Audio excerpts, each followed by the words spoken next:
د سپوږمۍ تر کلي.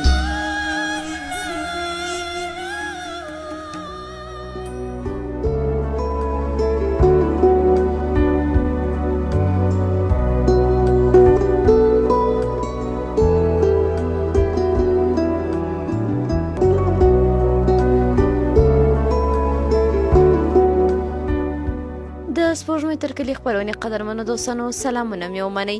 په دې هیله یم چې ټول به روغ جوړ خوشحاله یاست. دوستانو په دې خپرونه کې تاسو سره د جګړې او مینې ناول درېیمه برخه شریکوو. تر پای شیبو راسره اوسئ.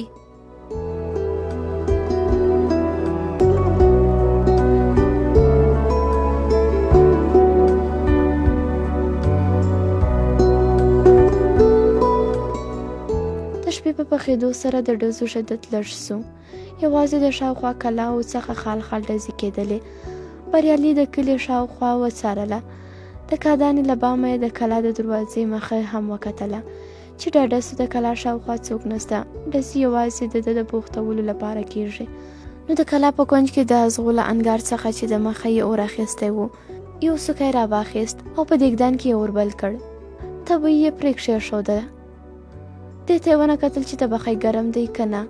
نامنظمه زغاله یې جوړه کړه او په تبخي یې واچوله. اور یې نور هم پسې ورزیات کړ. ډوډۍ یې په بل مخ واړوله. بله نسبتا غټه ډوډۍ یې په تبخي واچوله. نیمه خامه ډوډۍ په تخر کې ونیوله او په یوه منډه د پټو زینو له لارې بام ته وخوت.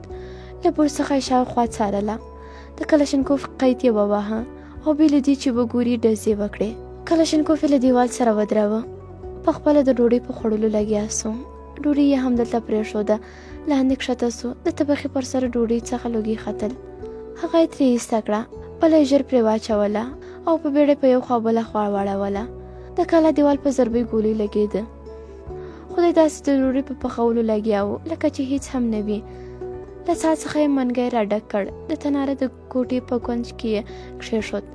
د دیګدان رڼا ته د خپل کلشنکوف مرمۍ وکتلې. دوه رسامي مرمۍ یې بیلې کړې. په تاخچه کې کښېښودې. له تبخي څخه یې ډوډۍ چې یو لوري سوځېدلی و لرې کړه. بله یې جوړه کړه او په تبخي یې واچوله. د هاوان ګولۍ د کلا په منځ کې ولګېده. بریالي د کوچنیو ګولیو ترپا هم واورېده چې په انګړ کې لګېدې. د اور په کوټه کې کونج ته غلی ودرېد. د سپکو او درنو وسلو پرله پسې ډزو وارخطا کړ.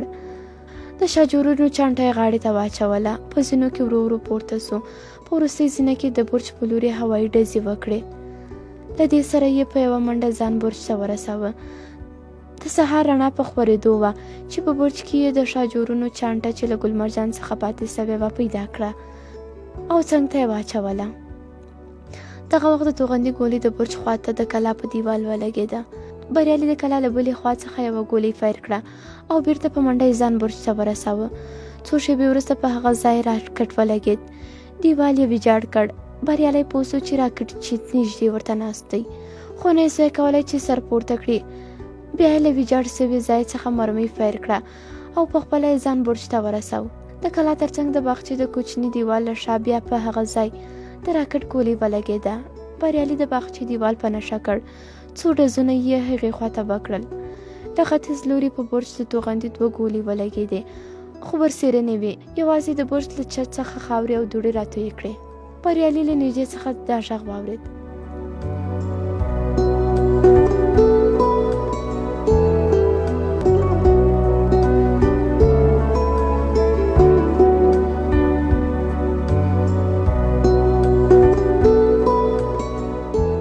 د لیلن زامنو تسلیم سئ. بریالي شاوخوا وکتل. د غږ ځای یې ونه لید.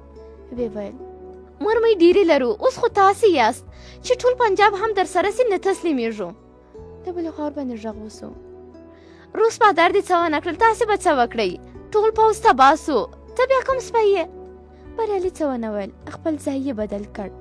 د بلې خوا بیا غږ وسو. تسلیم سئ. هسې ځانونه مه تباه کوئ. له دې سره د ډزو باران جوړ سو. د هاوان یوه ګولۍ د بام پر سر ولګېده. یوه چره د بریالي په کیڼه پښه ولګېده. له پښې یې وینې جاري سوې. په بیړه د اور کوټې ته راکښته سو. پښه یې په یوه زاړه ټوکر چې د تناره له څنګه پروت و وتړله او هلته ځای پر ځای کښېناست. ډزو دوام درلود. بریالي له ځان سره فکر وکړ. تر څو به جنګېږم، له کومې خوا د کوم مقدرک هم نسته. بیا یې سوړه سویلی له خولې ووت. له ځان سره یې وویل چاره څه ده؟ خپل اولادونه یې ور یاد سول. په سترګو یې اوښکې راغلې. د ګولیو په باران کې یې برج ته ځان ورساوه، خو برج د توغندیو ګولیو وران کړی و. بریالی د برج په کونج کې چې د رالوېدلو تیرانو او بازوانو پټ کړی و غلی کښېناست. په لوړ اواز یې وویل ودرېږئ، ډزونه مه کوئ. ورته نږدې کسانو ډزې بندي کړې، خو له نورو خواوو لا هم هغسې ډزې کېدې. له هغې خوا اوازونه اورېدل کېدل، خو بریالی نه ورباندې پوهېده چې څه وایي. بیا یې غږ وکړ که وعده وکړې چې وژنې مو نه، نو موږ ټول تسلیمېږو. خپله خبره بیا تکراره کړه. موږ وعده کوو چې سر او مال به مو په امان کې وي. بس دروازه خلاصه که. له نورو خواوو هم ډزې بندې سوې.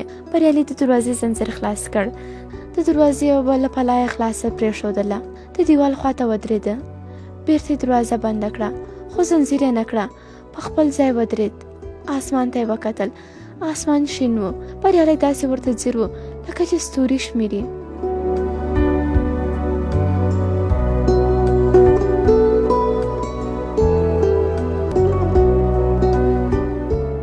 چوپتیا خوره وه. مجاهدینو نورې ډزې ونه کړې. څو شېبې وروسته څو پرله پسې مرمیو د دروازې د سر دیواله دوړې پورته کړې. دروازه هم په مرمیو ولګېده. څو مرمۍ ترې تېرې سوې او د کوټو په دیوالونه ولګېدې. بریالي د کلشینکوف شاجور بدل کړ او د کوټې له وره سره ودرېد. دروازه خلاصه سوه. بریالي کلشینکوف خپلې مخې ته واچوه. په دروازه د څو تنو د راننوتلو سره یې خپل دواړه لاسونه د تسلیم په علامه پورته کړل. په دروازه راننوتلو کسانو هر یو کوشش کاوه چې تر نورو د مخه سي، خو د مخه تر دې چې د انګړ منځ ته راورسېږي. بریالي د سترګو په رپ کې کلشینکوف راواخیست. سمدلاسه پرې ضربه وکړه او د چوترې د کوچني دیوال شاته یې ځان واچوه. دوه کسه چې تر نورو د مخه ول ځای پر ځای ودرېدل. نورو په ده ډزې وکړې. د پټېدو ځای یې نه درلود. بیرته د دروازې په لورې منډه واخیسته. یو بل د دروازې خواته ولوېد. د دروازې له څنګه یو په بریالي ډزې وکړې. یوه ګولۍ یې په ښي مټ ولګېده. بریالي د دروازې په لورې پرله پسې ډزې کولې. د دروازې یوه پله هماغسې پرانیستې پاته وه. ملک په هماغو لومړیو کسانو کې و چې د کلا په دروازه کې راننوتی و. د مخه یې لا خپلو ملګرو ته ویلي و چې مخامخ به نه ورځو، ځکه خو د بریالي د ډزونو له د مخه ځان د دروازې خواته خونې ته رسولی و. وروسته څرګنده سوه چې کلابند سوی افسر د دروازې له خوا په ډزو نه بلکې د ده په مرمۍ لګېدلی و. د کلابند سوي افسر په ډزو 3 تنه وژل سوي ول او 4 تنه نور په دروازه کې ټپیان سوي ول. نور له کلا څخه وتلي وو، خو د کلا محاصره یې نه یوازې ساتلې وه بلکې د محاصرې کړۍ یې تر پخوا هم ټینګه کړې وه. له ملک سره په دې کوټه کې وروسته یو بل تن هم یوازې سوی و چې د نه پېژند. ملک د خبرو په پیل کې پوه سو چې نه پېژند کس سړی د بلې سیمې دی چې د تر دې د مخه نه ولیدلی. دوی چوتره تر اور لاندې نیولې وه. له دواړو خواو ډزې کېدې.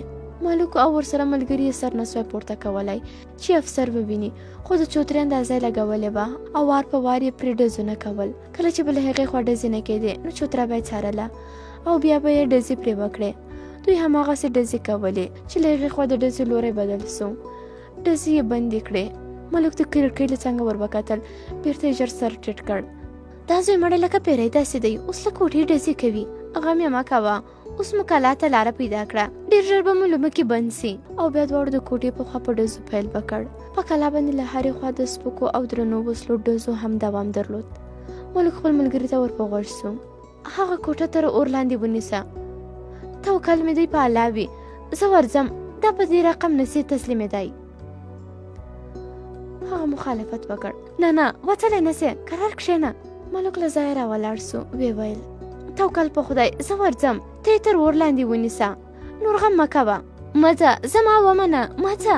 ملک چې د دروازې له څنګه غلی ولاړ و بېرته را وګرځېد. د مرمۍ چانټۍ د هغه مخې ته کښېښوده. ها دا کارتوس هم در واخله، د سر پورته کېدو مجال مه ورکوه، زه له هغې خوا په کلا راخېږم. توبه ته هم عجب سړی یې، د غوایي زړه لرې، د غوایي. او له دې سره د افسر د پټېدو په کوټه ډزې پیل کړې. ملک څو شېبې د دروازې له څنګه ودرېد او په یو منډه له دروازې ووت. له دروازې د باندې ویالې ته یې ځان ورساوه. له هغې خوا ورباندې غږ وسو.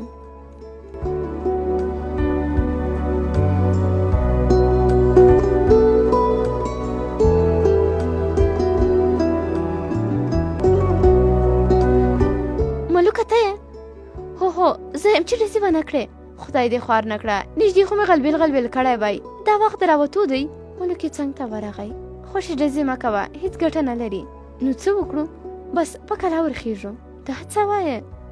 ملک وویل ښه وایم، یو کس دی هېڅ هم نسي کولی، هغه نور به هم خبر کو او یو څو کسه به په کلا ور وخېږو. ټولو دا خبره خوښه کړه. نور محمد په قمندان هاشم پسې ولاړ چې له دې خبرې خبر کړي. ملک 2 کسه په زینه پسې ولېږل. وروسته هاشم راغی او په کلا ورختلو اجازه یې ورکړه، خو ویې ویل چې ملک به تر ټولو د مخه وي، ځکه چې د دښمن ځای ورته معلوم دی او که څه پیښ شول هغه ملامتي د ملک ده. ملک وویل هو، خو شرط به دا وي چې ټول به زما په خوله کوي. هاشم مخ بلې خواته واړوه. سمه ده، ورځه. چې ملک روان سو د پسې نارې کړې رښتیا چې مړې نه کړې، په کار مې دی. د اور په کوټه کې بومونو تور لوګي جوړ کړي وو. بریالی په ساړه تناره کې غلی ناست و چې په بام به یې د پښو ترپاره واورېد. د کلشینکوف میل به یې په هغه خوا ونیو او څو ډزې به یې وکړې چې د لاسي بومونو د لوېدلو آواز به غلی سو. د تناره به راووت او له دروازې څخه به یې لاندې ډزې وکړې. بیرته به یې په بیړه ځان تناره ته ورساوه. ښه شېبه به همالته غلی وسو. د خلاصون ټولې لارې پرې بندې وې. خپل مرګ یې په خپلو سترګو لید. د اولادونو څېرې یې سترګو ته ودرېدې. مور یې وریاده سوه چې د راوتلو په وخت کې یې اوبه پسې شیندلې وې او ځای په ځای کښېنستې وه. خپل کوچنی زوی یې سترګو ته ودرېد چې د راتګ څخه د مخه یې په سینه پرېوت او د ده له غېږې څخه هېچ چاته ان خپلې مور ته هم نه ورته.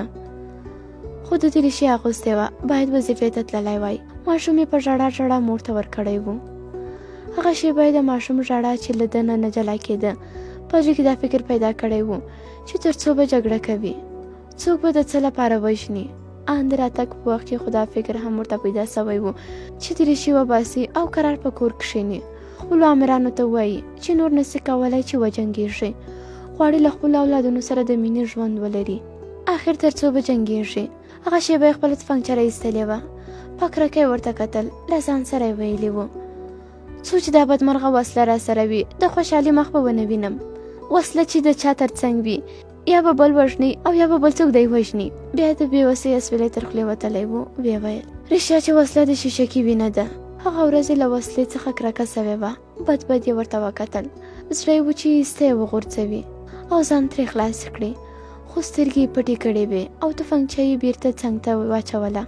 هغه لاره چې سفر یې پیل کړی و یوه بې طرفه جاده ورته ښکاره سوې وه چې بیرته راګرځېدل ورته نه کېدونکي برېښېدلي ول.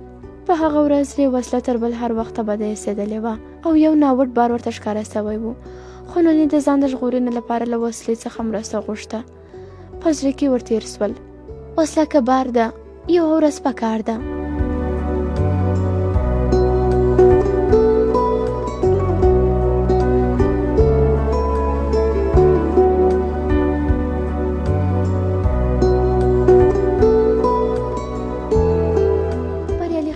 لاس د مټ په زخم کښېښود. لاس یې په وینو لوند سو. له بامه نارې وهل کېدې تسلیم سه، تسلیم سه، کلمه ووایه، وروستی سلګۍ دې دي، تسلیم سه، کنې غوښې به دې هم څوک راټولې نه کړې. بریالي له ځان سره کلمه شریفه تېره کړه. یا خدایه ته خو مې حال ګورې. بیا د بام په لورې 3 ځله پرله پسې ډزې وکړې.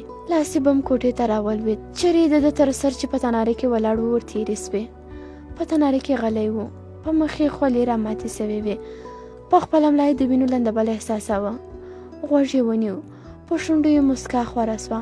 د کلا له شا یې غرهار واورېد چې ښه غوږ یې ونیو. غرهار یې وپېژند. د زیرو پوشو غرها و. د بریالي په ډزو کې د ژغورنې او ژوندي پاتې کېدو هیلې را وټوکېدې. پوه سو چې دولتي قواوې مرستې ته راغلي دي، ځکه مجاهدینو تر اوسه له ټانک او زیرو پوش څخه په جګړو کې کار نه و اخیستی. د پوخ یقین و چې زیرو پوش دولتي دی. اوس به ټول تخم تڼ کار کړي او دی به ژوندی له سیمې څخه وباسي. له ځان سره یې وویل شب درمیان خدا مهربان، رښتیا چې څوک خدای نه وي وژلی نه وژل کېږي. د زخمونو درد یې هیر سو. زړه یې و چې له تناره څخه راوخېږي او له کوټې د باندې په مجاهدینو حمله وکړي، خو بیرته پښیمانه سو. د زیرو پوش د غرهارو آواز وار په وار نږدې کېده. بریالي ښه وباله چې په خپله ډزې ونه کړي، هسته چې په دې وروستي وخت کې ووژل سي. قوا به ټولو ته سبق ورکړي. د زیرو پوش د غرهارو آواز نږدې سو خو له بامه ډزو او لاسي بمونو هماغسې دوام درلود. ده ته شک پیدا سو که چیرې دولتي قواوې راغلې وې نو بیا دا ډزې ولې نه کمیږي، هسې نه چې زیرې پوش هم د دوی وي. خو بیرته یې ځان ته ډاډ ورکړ، نه دوی زیرې پوش نه لري، دا دولتي قواوې دي او د باندې له نورو سره په جګړه لګیا ده. که خدای کول دوی به هم ژر راورسېږي. خو د زیرې پوشانو غرحه دومره نږدې وه چې د بریالي شک یې لا زیاته وه. په تېره کله چې د کوټې دیوال د زیرې پوش له ډارونکي غرحه سره ورسېد، له بامه هم ډزو او کنځلو هماغسې ادامه لرله. د کوټې د باندې یو دیوال څخه خاورې او لوټې راتویې سوې. بریالی پوه سو چې زیرو پوش غواړي کلا ته راننوځي. په بیړه له تناره ووت، د بلې کوټې دروازه یې خلاصه کړه او له هغې کوټې ډزې وکړې. پوه سو چې مرمۍ یې په ختمېدو دي. کلشینکوف یې خپلې سینې ته ونیو او ګوته یې په ماشه کښېښوده. بیرته یې کلشینکوف په بله خوا راواړوه. له کړکۍ څخه یې د انګړ په لویې دروازې ډزې وکړې. شاید فکر کړی وي چې تر وروستۍ مرمۍ پورې وجنګېږي او بیا په آخري مرمۍ خپل ځان ووژني. له کړکۍ څخه یې 2 نور ډزونه هم وکړل. د کړکۍ تر څنګ ودرېد او غږ یې وکړ، زه تسلیم یم، ډزې مه کوئ. د بام له خوا ډزې غلې سوې، خو د دروازې له خوا لا ډزې کېدې. ده بیا وویل، ډزې مه کوئ، زه تسلیم یم، بیا ستاسې خوښه که مې وژنئ که مې پرېږدئ. له پاسه چا غږ وکړ، اوس؟ څو تنو په زوره وخندل. یو غږ وکړ چې تسلیم یې راووځه. د دروازې له خوا هم ډزې غلې سوې. بریالی کلشینکوف په لاس د کړکۍ له خوا د باندې راووت، تر برنډې لاندې ودرېد. خپل تش کلشینکوف یې له یوه لاسه بل لاس ته کړ. په څېره کې د مایوسۍ نښې نه تر سترګو کېدې. چا غږ ورباندې وکړ، وسله واچوه. بریالي وسله په ځمکه کښېښوده او لاسونه یې پورته ونیول. د دروازې له خوا 15 تنه چې ګوتې په ماشین نیولې وې د په خوا را روان سول چې د انګړ منځ ته راورسېدل. بریالی ژر پر کلشینکوف ورچټ سو او د هغوی په لوري یې ونیو. تر نورو مخته را روان سړي کلشینکوف پرې ضربه کړ او شاجوري په بریالي خالي کړ. تر څنګ بل کس هم ورباندې ډزې وکړې، خو د شا کسانو بیرته د دروازې په لور منډه واخیسته. بریالی ځای پر ځای ولوېد. لومړی کس چې ځان یې بریالي ته ورورساوه ملک و. د بریالي سر یې راپورته کړ، بیرته یې پرېښود، په سختۍ سره یې په ځمکه ولګېد. ملک سر وښوراوه، ویې ویل، د نر زوی خو وې، ارمان چې کافر نه وای. دا نور هم د بریالي د بې ساه جسد شاوخوا ته حق پک ودرېدل، خو د یوه په سترګو کې هم د بري د خوښۍ نښې نن معلومېدې. قومندان هاشم له څو کسو سره راورسېد چې ویې لیدل افسر وژل سوی دی. ملک ته یې بد وکتل، له بوټو سره د بریالي په مخ ولوېد، څو لغت یې وواهه. په شیب شای د مړي سر یوې خوا بلې خوا ته واړوه. وایي دا خو بل څوک دی، ما ځکه چې شکور ملحد دی. له اوږې یې کلشینکوف راکوز کړ، قید یې په ضربه ودراوه او بریالي ته یې مخامخ ونیو. سمود له لرې پرې غږ وکړ، مړ څوک په لغته نه وهي، پوه سوې که نه سوې پوه، پرېږده یې، مطلب د غومره سزا یې بس ده.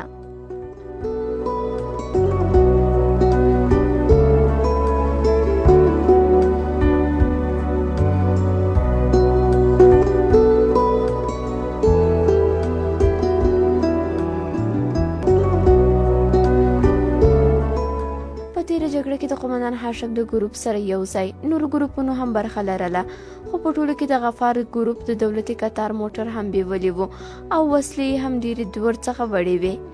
هاشم څو ځله سپین ږیري ورلېږلي وو چې هم پخوانۍ وسلې چې له پاکستانه د دوی ګروپ ته راغلې وې او د قومندان غفار کسانو په لاره کې ګرځولې وې دوی ته ورکړي، او هم د دولتي قطار د غنیمت مالونه ورسره وویشي. خو قومندان غفار دا یوه خبره هم ونه منله او هغه د غنیمت مال بللی و چې دوی په خپله لاسته راوړي دي. هسې خو پخوا هم د دوی ترمنځ کله کله وړې جګړې کېدې، خو بیا وروسته یې سوی تفاهم وباله او بیرته به سره پخلا سول. خو دا ځل قومندان هاشم ټینګ هوډ کړی و چې له قومندان غفار سره به فیصله کوونکي جګړه کوي، هم به خپلې وسلې او د غنیمت مالونه ترې په زوره وړي او هم به سیمه ترې نیسي، ځکه د هغه د ګروپ کسان د ګروپ تر کسانو ډېر لږ وو. په تېره چې په وروستۍ جګړه کې دوی یو زیرې پوش هم پیدا کړی و او د غفار ګروپ یوازې څو موټر بیولي وو. هاشم په خپل بری ډاډمن و. قومندان عبدالغفار په وروستۍ ځل هم منځګړیتوب ته د زور خبره کړې وه. ویلي وو چې هاشم اوس هم د دوی برخه وسلې له ځان سره ساتلې دي، هاشم باید دوی ته د هغو خپلې وسلې وسپاري.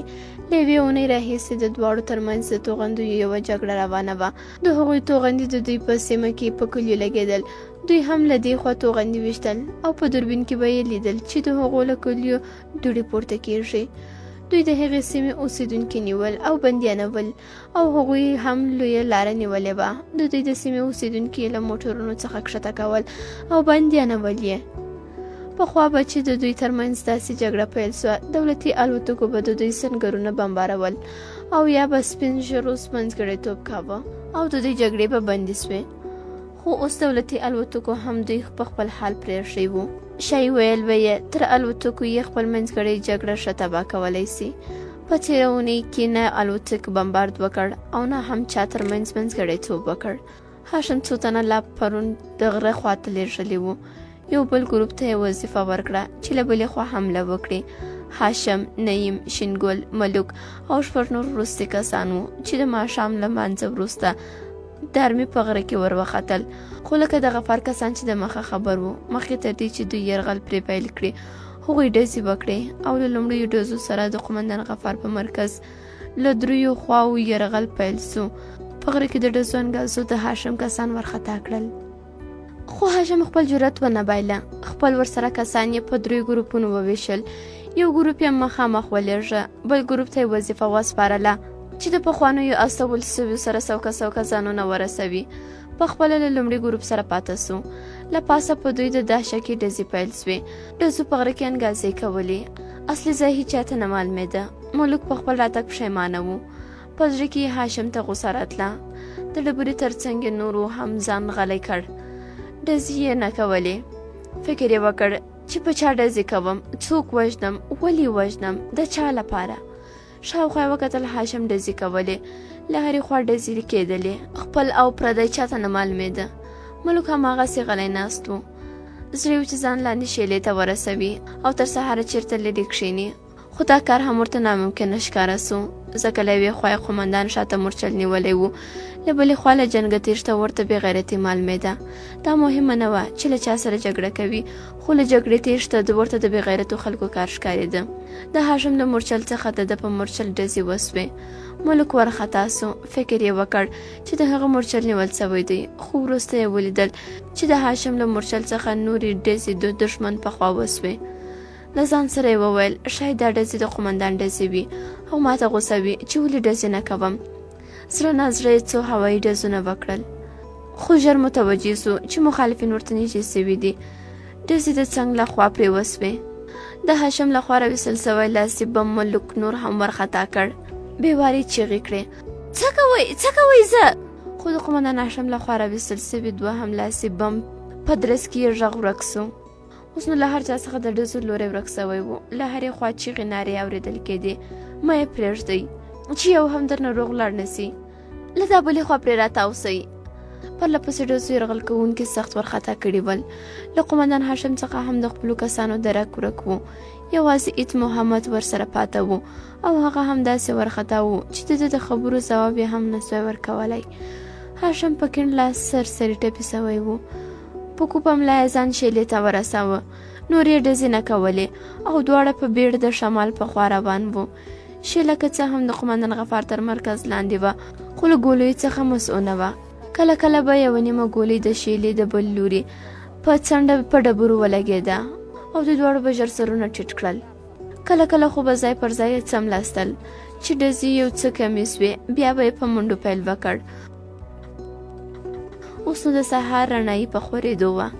هاشم پوه سو چې وسلوالو کسانو یې خبر نه ده منلې، ځکه هغه ډله یې د شمال په لورې لېږدولې وه. ټول په شیله کې وو، یو هم له شیلې پورته نه و تللي. دا ځای د قومندان غفار له مرکز څخه لرې و. د پخوانیو لېږدول سویو دوو ډلو کسان ټول روغ رمټ وو. یوازې نصرالدین او انور برسېرنټ زخمیان سوي ول. خو له قومندان هاشم سره یو ځای په تللو کسانو کې 8 کسه ورک ول او 3 کسه سخت ټپیان ول. له ورک سویو څخه یو غرمه مهال د قومندان هاشم مرکز ته راورسېد.